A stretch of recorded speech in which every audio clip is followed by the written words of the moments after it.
Chers amis, chers abonnés, bonjour. Penser à une seule personne tout le temps, toute la journée, est-ce que ça ne révèle pas quelque chose? Est-ce que derrière cette obsession, il n'y a pas effectivement un autre prisme potentiel à avoir? Le caractère obsessionnel de penser toute la journée à votre ex. Est-ce que ça ne révèle pas quelque chose de vous? Est-ce que ça ne révèle pas autre chose? Le fait de penser à votre ex toute la journée vous renvoie déjà vers une problématique dont nous avons déjà parlé, la dépendance affective. Il y a une dépendance affective. Entendez un seul mot, vous voulez entendre affective, pas de problème, je vous le libère, je vous le laisse. Voilà. Entendez dépendance. Dépendance affective. Votre ex, à partir du moment où ça devient votre ex, c'est que la relation est consumée, pour ne pas dire consommée. C'est d'ailleurs à partir du moment où la relation est consumée, pour ne pas dire consommée, que la personne avec qui vous étiez en couple devient votre ex. Nous sommes d'accord. Donc vous avez perdu la personne dont vous étiez dépendant. Au sens psychanalytique du terme, vous avez perdu l'objet. Vous avez perdu la personne, nous sommes d'accord, les femmes, les hommes ne sont pas des objets, indiscutables, mais vous avez perdu l'objet au sens psychanalytique, vous avez perdu l'objet, vous avez perdu la personne. Vous étiez dépendant de cette personne ou de cet objet. Comment ça s'appelle ça? C'est quelle clinique ça? C'est quel type de clinique? C'est quel type de problématique? La dépendance à une chose, à une substance ou à une personne, c'est pas l'objet qui nous intéresse, c'est le phénomène de dépendance. Comment ça s'appelle ça? L'addiction. Oui, l'obsession de votre ex révèle un terrain, une caractéristique d'addiction. Quand je discute, je me rends bien compte qu'il y a cette dépendance affective et ce lien particulier au partenaire devenu l'ex et ce manque, cette souffrance en lien avec l'absence. Entendez la manière dont je décris les choses parce que ça répond totalement au caractère addictif. Ce qui est intéressant là-dedans, c'est ce qu'on appelle de repérer bien sûr et de déplacer le problème. Est-ce que c'est bien l'ex en soi qui est une source d'obsession? Je ne suis pas sûr. Je pense que ce qui est le plus intéressant là-dedans, c'est le caractère addictif, la dépendance à. Mais c'est pas vu comme ça. C'est jamais vu comme ça, c'est pas vécu comme ça, c'est pas vu comme ça. La personne est consciente qu'elle est dans la dépendance, mais elle ne se rend pas compte qu'elle a une personnalité dite addicte. C'est ça le souci. Pourquoi cet aspect obsessionnel? Parce quand on est privé de la personne, privé de l'objet, privé de la substance, je jumelle le tout. Qu'est-ce qui se passe? Qu'est-ce que ça crée? Quand vous êtes dans la privation, donc la frustration, nous sommes d'accord. Mais plus vous êtes privé de l'objet, plus vous êtes privé de la personne, plus vous êtes privé de quelque chose et plus vous pensez au quelque chose. Quelqu'un qui est addict à l'alcool, vous dites arrête de penser à l'alcool, arrête ça, arrête de boire et arrête de penser à l'alcool. Il fait quoi? Il pense à l'alcool toute la journée. Pour fuir ça, d'une certaine manière, il va se mettre à dormir. De quoi il va rêver? Qu'il boit. L'addict aux jeux vidéo. Vous lui dites, à ne jamais dire d'ailleurs, arrête les jeux vidéo, pense plus aux jeux vidéo. Il va penser jeux vidéo. Quand il dort, il va rêver de jeux vidéo. Il est dans un jeu vidéo, il organise un jeu vidéo, il joue aux jeux vidéo, et ainsi de suite. Plus il va faire l'effort de ne pas y penser, plus il y pensera. D'où le caractère obsessionnel. Plus on est privé d'une substance, d'une consistance, d'une personne, de quelque chose, je le dis de plusieurs manières pour que vous arriviez à le saisir, plus ça vous renvoie vers le caractère addictif, et qu'à partir du moment où on est addict d'une personne, d'une chose, d'une consistance, d'une substance, plus vous êtes privé de ça, plus vous y pensez. Vous êtes enfermé là-dedans.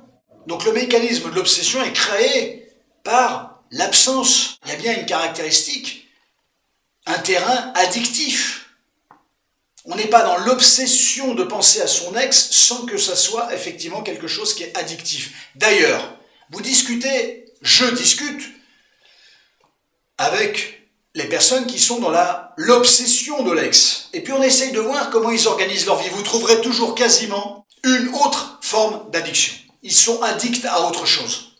Et ce qui me paraît intéressant, c'est pas tellement l'ex pour l'ex, c'est d'essayer de permettre aux gens de saisir le caractère addictif qui les habite. Voilà, qui les caractérise, qui les singularise. Bien souvent, indépendamment de l'ex qui n'est plus là, puisque c'est devenu un ex, ces personnes étaient déjà très joueurs, très consommateurs de quelque chose. Ça peut être énormément de choses. Vous savez qu'on peut être addict à énormément de choses, hein, on est d'accord. Voilà, il y avait déjà une autre forme d'addiction. Ce qui me paraît intéressant, c'est de discuter de ça et de permettre aux gens de le comprendre. Bien sûr, l'ex qui manque, c'est un vrai problème. Mais c'est pas ça qui me paraît le plus important. C'est ce caractère addictif et ce caractère de dépendance. Imaginez quand quelqu'un a déjà un caractère, un terrain pour ne pas dire addictif et un terrain de dépendance, imaginez comment ça devient paroxystique quand le partenaire disparaît et qu'il devient un ex. Le manque, le vide, l'absence. Le manque, le vide, l'absence, soit on en devient fou, on pense à ça toute la journée, comme pour l'alcoolique par rapport à l'alcool, comme pour la toxicomanie, comme pour le jeu, quel qu'il soit d'ailleurs, parce que les jeux sont multidimensionnels, comme pour une pratique X ou Y, et ainsi de suite. Si on ne l'a pas, on y pense tout le temps. On est obsédé par ça. Ou alors, on y trouve une alternative, et on se lance dans une autre addiction. L'obsession de l'ex est, à mon avis, à caractériser comme une clinique de l'addiction, une caractéristique de l'addiction. Et elle est à traiter en tant que telle, indépendamment de la personne de l'ex. Et ça me paraît clinique, complexe, passionnant, mais je pense que la question, elle est réellement là. Elle n'est pas ailleurs. Cette quête de l'objet sublimé renvoie au caractère de dépendance en lien avec l'objet sublimé. J'ai l'objet, je suis apaisé. J'ai la personne, je suis apaisé. J'ai la substance, je suis apaisé. J'ai la pratique de telle ou telle chose, je suis apaisé, avec tout ce que ça génère. Je n'ai pas cette personne, cette substance, cette pratique, et je ne suis pas apaisé. Je suis dépendant, je ne résous pas mon problème, je suis encore plus face à mon problème d'ailleurs, de dépendance, et j'en souffre terriblement. Donc soit c'est une pensée obsessionnelle, aliénante, enfermante, blessure sur blessure, soit c'est une dérive, je vais trouver une autre forme d'addiction pour déverser ma problématique. Les deux terrains, aucun des deux terrains ne règle réellement le problème. Derrière l'obsession de l'ex, il y a effectivement un caractère de dépendance. Pourquoi cette dépendance? Eh bien ça c'est propre à l'histoire de chacun, c'est le propre de la structure psychologique de l'addiction. Beaucoup de gens ne s'en rendent pas compte, mais beaucoup de gens sont addicts à plein de choses, le téléphone portable notamment, formidable objet d'addiction. Les gens font comme si de rien n'était, et pourtant ils sont addicts. Regardez le taux de consommation du téléphone dans la journée, et vous aurez des chiffres absolument effarants, parce que les gens consomment, surconsomment, il y a déjà une forme d'addiction. Si on est addict à quelque chose, c'est parce que ça fait du bien, c'est parce que ça apaise. Et ça, c'est important de le comprendre. Ça ne se juge pas, ça se comprend, et ça se travaille pour être moins dépendant de l'objet, en règle générale, parce que si on n'a pas l'objet, c'est un état de panique qui se met en route. Regardez d'ailleurs les gens, quand ils n'ont plus leur téléphone sous la main, l'état de panique dans lequel ça les met. Voyez, on peut être addict et totalement dépendant à son téléphone portable. Donc substituer une addiction au profit d'une autre n'est absolument pas une réussite, n'est absolument pas un résultat probant.